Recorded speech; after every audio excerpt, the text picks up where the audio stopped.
Hi dears, welcome back to our YouTube channel. അപ്പോൾ ഇന്ന് ഞാൻ നിങ്ങളുമായിട്ട് ഷെയർ ചെയ്യാൻ പോകുന്നൊരു വീഡിയോ എന്ന് പറഞ്ഞു കഴിഞ്ഞാൽ നമ്മുടെ ജീവിതാനുഭവങ്ങളിൽ നിന്നാണ് ഞാൻ ഈ പറയുന്നതൊക്കെ കേട്ടോ. നിങ്ങളുടെ അഭിപ്രായം കമൻറ്റ് ചെയ്യാൻ മറക്കരുത്. പിന്നെ അതുപോലെ തന്നെ ഈ ചാനൽ സബ്സ്ക്രൈബ് ചെയ്യാതെ കാണുന്ന കൂട്ടുകാരുണ്ടെങ്കിൽ പ്ലീസ് ഒന്ന് ചാനൽ സബ്സ്ക്രൈബ് ചെയ്ത് വെക്കുക കേട്ടോ. തൊട്ടടുത്തുള്ള ബെല്ലൈക്കണും ഓൾ ഓപ്ഷനും ക്ലിക്ക് ചെയ്യാനും മറക്കരുത്. അപ്പോൾ നമ്മൾ ഷെയർ ചെയ്യാൻ പോകുന്നത് എന്താണെന്ന് വെച്ച് കഴിഞ്ഞാൽ നമ്മുടെ 2024 നമ്മളോട് വിട പറയുകയാണ് അല്ലേ.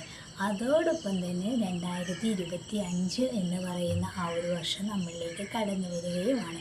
എത്ര പെട്ടെന്നാല് മാസങ്ങളും വർഷങ്ങളൊക്കെ കഴിഞ്ഞു പോകുന്നത്. ഇപ്പോൾ 2023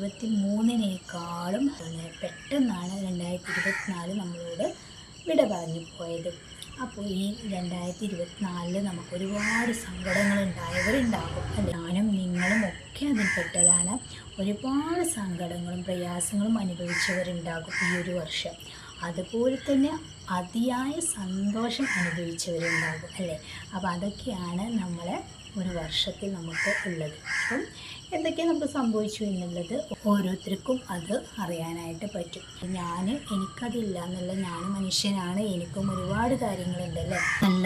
നല്ല ഇതും ഉണ്ടാകും, ചീത്തതും ഉണ്ടാകും. പക്ഷേ നമ്മളെ സാഹചര്യത്തിൽ നിന്നാണ് നമ്മൾ പഠിച്ചു വരുന്നത്. അതാണ് ഞാൻ നിങ്ങളുമായിട്ട് ഷെയർ ചെയ്യുന്നത്. അപ്പം നമ്മളതൊക്കെ കുറച്ചങ്ങോട്ട് മാറ്റി നിർത്തി കഴിഞ്ഞാൽ നമുക്കൊരു സ്വസ്ഥത കിട്ടും, മനസ്സിനൊരു സുഖം കിട്ടും. ഇതാണ് ഞാൻ നിങ്ങളുമായിട്ട് ഷെയർ ചെയ്യുന്നത്. അതിൽ അഹങ്കാരപ്പെടും, അസൂയപ്പെടും, വാശിപ്പെടും. അപ്പം നമ്മൾ വരുന്നത് പുതിയൊരു വർഷത്തിലേക്കാണല്ലോ. അപ്പം നമ്മുടെ സ്വഭാവത്തിലൊക്കെ കുറച്ച് മാറ്റങ്ങളൊക്കെ വരുത്തിയിട്ട് നല്ല രീതിയിൽ നമ്മൾ പോവുകയാണെങ്കിൽ നമുക്ക് ഒരുപാട് കാര്യങ്ങൾ നമുക്ക് പറ്റും അല്ലേ. ഇപ്പോൾ ഒരു നല്ല വർഷം വരികയാണല്ലോ. അപ്പം നമ്മളൊരു തീരുമാനം എടുക്കുമല്ലോ, ഈ വർഷത്തിൽ ഏതായാലും ഇങ്ങനെയൊക്കെ ആയി, ഇനി വരാനുള്ള വർഷമെങ്കിലും നമുക്ക് നല്ല രീതിയിൽ ജീവിക്കാം എന്നുള്ള ഒരു മുൻകരുതൽ നമ്മളൊക്കെ എടുക്കും അല്ലേ. പക്ഷേ നമ്മുടെ ജീവിത സാഹചര്യം കൊണ്ട് നമുക്കത് ചിലപ്പോൾ പറ്റില്ല. അപ്പോൾ അത് സാധിച്ചു കഴിഞ്ഞാൽ നമ്മൾ രക്ഷപ്പെട്ടു.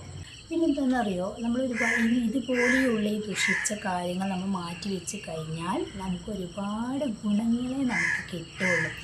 അതല്ലെങ്കിൽ നമുക്ക് മനസ്സിന് ഒരിക്കലും സ്വസ്ഥത കിട്ടില്ല. രണ്ടാമത്തെ കാര്യം, നമ്മൾ നേടാൻ വിചാരിച്ച കാര്യങ്ങളൊന്നും നമുക്ക് നേടാനായിട്ട് സാധിക്കുകയില്ല. അപ്പം അതിനേക്കാൾ നല്ലതെന്താ, ഇതൊക്കെ മാറ്റി നിർത്തുക എന്നുള്ളത്. വാശിയും അതുപോലെ തന്നെ ഒരാളായിരുന്നു കേട്ടോ. ഞാൻ ഭയങ്കര വാശിയുള്ള ആളായിരുന്നു. പക്ഷേ നമ്മുടെ സാഹചര്യം അതിനൊന്നും സമ്മതിക്കില്ല. വാശിയൊന്നുമല്ല നമ്മളെ പഠിപ്പിച്ചത് നമ്മുടെ സാഹചര്യമാണ്. അതാണ് ഞാൻ തൊട്ട് മുമ്പേ ഒരു വീഡിയോ ചെയ്തത്. നമ്മുടെ സാഹചര്യമാണ് നമ്മളെ മാറ്റിമറിക്കുന്നത് എന്ന്. അത് നല്ലതും ആവാം, ചീത്തയും ആവും. ചിലപ്പോൾ നല്ല ആളുകൾ ചിലപ്പം വേറെ റൂട്ടിലൂടെ പോകാനും ഇടയുണ്ട്. അത് അവരുടെ സാഹചര്യമാണ്. എന്നാൽ ചീത്ത ആളുകൾ നന്നാവാനും വഴിയുണ്ട്. അത് അവരുടെ സാഹചര്യമാണ്. അപ്പം നമുക്ക് എന്താണോ നമ്മുടെ ജീവിതത്തിൽ നമ്മൾ അനുഭവിക്കുന്നത് അതാണ് നമ്മൾ പിന്നീട് മുന്നോട്ട് കൊണ്ടുപോകുന്നത്. അപ്പം അത് നല്ലതാവാൻ വേണ്ടിയിട്ട് ഈ ഒരു വർഷം പ്രാർത്ഥിക്കുക. ശേഷം നമ്മൾ പുതിയ വർഷത്തിലേക്ക് നമ്മൾ ഒരുങ്ങുക അല്ലേ. അപ്പോൾ എല്ലാവർക്കും നല്ലത് വരട്ടെ എന്ന് പ്രാർത്ഥിക്കുന്നു. അതുപോലെ തന്നെ എനിക്കും എൻ്റെ കുടുംബത്തിനും നല്ലത് വരട്ടെ എന്ന് നിങ്ങളും പ്രാർത്ഥിക്കുക. അപ്പോൾ ആദ്യം നമ്മുടെ മനസ്സുകളൊക്കെ ഒന്ന് ശാന്തരാക്കാൻ നോക്കുക അല്ലേ. എന്ത് വിഷമങ്ങളുണ്ടെങ്കിലും ആരോടെങ്കിലൊക്കെ ഒന്ന് ഷെയർ ചെയ്യാൻ പറ്റുന്നവരുണ്ടെങ്കിൽ ഷെയർ ചെയ്യാൻ പറ്റാത്തവരുണ്ടെങ്കിൽ, അങ്ങനെയുള്ളവരാണ് കൂടുതൽ പേരും. ഈ പറയുന്ന നമ്മളെല്ലാവരും അതുപോലെ തന്നെയാണ്. ഷെയർ ചെയ്യാൻ പറ്റുന്നവരോട് ഷെയർ ചെയ്യാൻ പറ്റുള്ളൂ. എല്ലാ കാര്യം നമ്മളൊരാളോട് ഷെയർ ചെയ്യാൻ പറ്റുമോ? ഇല്ല അല്ലേ. നമുക്ക് പറ്റുന്ന ഒരാൾ, അത് നമുക്ക് കൺഫേം ആയിരിക്കണം. ഈ ആൾ കുഴപ്പമില്ല എന്ന് അറിയുന്ന ഒരാളോട് മാത്രമേ നമുക്ക് നമ്മുടെ വേദനകളായാലും സന്തോഷങ്ങളായാലും ഷെയർ ചെയ്യാൻ പറ്റുള്ളൂ. ഇപ്പോൾ പറയാറുണ്ട്, ഒരു സന്തോഷം ഉണ്ടായാൽ പെട്ടെന്ന് ഒരാളോട് ഷെയർ ചെയ്യരുത് എന്നും പറയാറുണ്ട് അല്ലേ. അത് അതിൻ്റേതായ പ്രശ്നങ്ങളുണ്ടാകും. അതുകൊണ്ടാണ് അത് അങ്ങനെ ഒരു ഇതിൽ വെച്ചിട്ടുള്ളത്. അതല്ല, നമുക്കൊരു സങ്കടം ഉണ്ടായാലും ഷെയർ ചെയ്യുന്നതിനൊരു പരിധിയുണ്ട്. അപ്പോൾ അതിന് പറ്റിയിട്ടുള്ള നല്ല ആളുകളെ കണ്ടെത്തിയിട്ട് വേണം നമ്മൾ ഷെയർ ചെയ്യാനായിട്ട്. അല്ലെങ്കിൽ ഷെയർ ചെയ്യാൻ, പക്ഷേ നമ്മളുടെ വിഷമങ്ങൾ ഷെയർ ചെയ്യാതെ നമ്മളിരുന്നെങ്കിൽ നമുക്ക് മാനസികം വരെ വരാൻ സാധ്യതയുണ്ട് അല്ലേ. അപ്പോൾ അതൊക്കെ ഒരുപാട് വിഷമങ്ങളിലൂടെ കടന്നു പോകുന്നവർക്ക് അങ്ങനെയുള്ള കാര്യങ്ങളൊക്കെ മനസ്സിലാക്കാനായിട്ട് പറ്റുള്ളൂ. അപ്പോൾ ഈ പറഞ്ഞതിൽ എന്തെങ്കിലും നിങ്ങൾക്ക് ഗുണം തോന്നിയിട്ടുണ്ടെങ്കിൽ നിങ്ങൾ കമൻറ്റ് ചെയ്യുക. അതല്ല, നിങ്ങൾക്കൊന്നും ഇതുകൊണ്ട് പ്രയോജനം ഇല്ലെങ്കിൽ അതും കമൻറ്റ് ചെയ്യുക കേട്ടോ. അപ്പം എങ്ങനെയാണ് നെക്സ്റ്റ് വീഡിയോ ചെയ്യേണ്ടതെന്ന് എനിക്കൊരു ഐഡിയ കിട്ടുമല്ലോ. നെഗറ്റീവായിട്ട് ചിന്തിക്കുന്ന ഒരുപാട് ആളുകളുണ്ട്. നെഗറ്റീവായിട്ട് ചിന്തിക്കുക മീൻസ് ഇപ്പം വേണ്ടാത്തത് ചിന്തിക്കുക, നമുക്ക് സാധിക്കാത്തത് നമ്മൾ ചിന്തിച്ച് കൂട്ടരുത്. അത് നമുക്ക് രോഗത്തിലേക്കാണ് നമ്മളെ കൊണ്ടുപോവുക.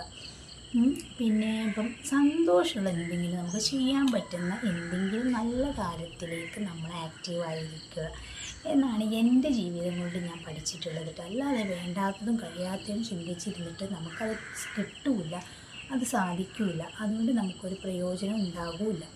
നേരെ മറിച്ച് നമുക്ക് കഴിയുന്നത് എന്തെങ്കിലും നമുക്ക് ചെയ്യാൻ പറ്റുമെങ്കിൽ നമ്മളത് ചെയ്യാനായിട്ട് ശ്രമിക്കുക. അതിന് നമുക്ക് എന്തെങ്കിലും ഇപ്പം അധികം ചിലവില്ലാത്ത എന്തെങ്കിലും നമുക്ക് ചെയ്യാൻ പറ്റുന്നതുണ്ടെങ്കിൽ നമ്മൾ ചെയ്യുക, അത്ര തന്നെ. അപ്പോൾ ഇന്ന് നിങ്ങളോട് ഷെയർ ചെയ്തത് ഇത്രയും കാര്യങ്ങളാണ്. ഒരുപാട് സന്തോഷങ്ങളും സങ്കടങ്ങളൊക്കെ ആയിട്ട് വർഷം അവസാനിച്ച് പുതിയൊരു വർഷം നമ്മളിലേക്ക് കടന്നു വരികയാണ്. അപ്പം നിങ്ങളായിട്ട് കുറച്ച് കാര്യങ്ങൾ ഷെയർ ചെയ്യാമെന്ന് കരുതി. നിങ്ങൾക്ക് വീഡിയോ യൂസ്ഫുൾ ആയിട്ടുണ്ടെങ്കിൽ നിങ്ങളൊന്ന് കമൻറ്റ് ചെയ്യട്ടെ. അപ്പോൾ നമ്മളെ പുതിയ വർഷം നമുക്ക് നല്ലത് മാത്രം വരട്ടെ എന്ന് ഞാൻ പ്രാർത്ഥിക്കുന്നു. അപ്പോൾ ശരി, നെക്സ്റ്റ് വീഡിയോയിൽ കാണാം. Thank you so much.